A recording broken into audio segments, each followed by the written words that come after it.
होते हैं। और एक मीडिया हाउस जो हमेशा चोरों की हिफाजत करता है पैसे लेके, आप जानते हैं वो कौन है।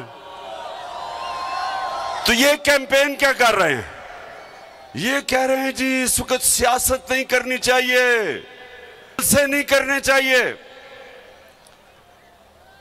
कान खोल के सुन लो लिफाफों,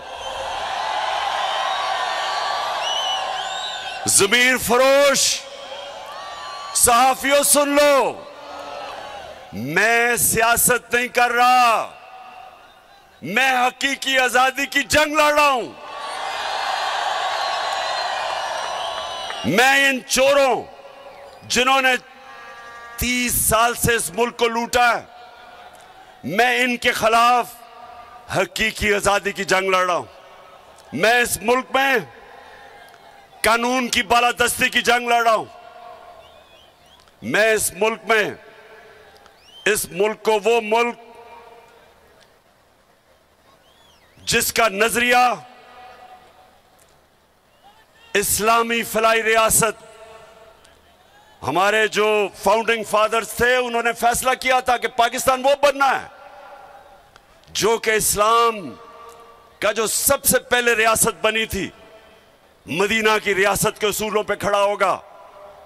और वो रियासत ने इंसानों को आजाद किया था, इंसानों को हकीकी तौर पे आजाद किया था। साफ देखे, कानून की बालादस्ती कायम करके, कानून की हुक्मरानी कायम करके, ताकत की हुक्मरानी खत्म करके उन्होंने माशरे में इंसाफ पैदा करके लोगों को आजाद किया था। ये वो जदोजहद है मेरे पाकिस्तानियों, ये वो जदोजहद है।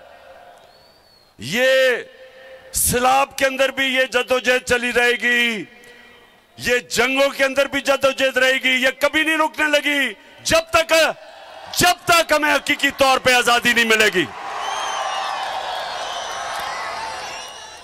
और ये जो बल्कि ये पीडीएम, ये चोरों का जो ये टोला मुसल्लत हुआ है, आप भी कान खोल के सुन लो, ये आपका प्रोपेगेंडा के जी जलसे कर रहा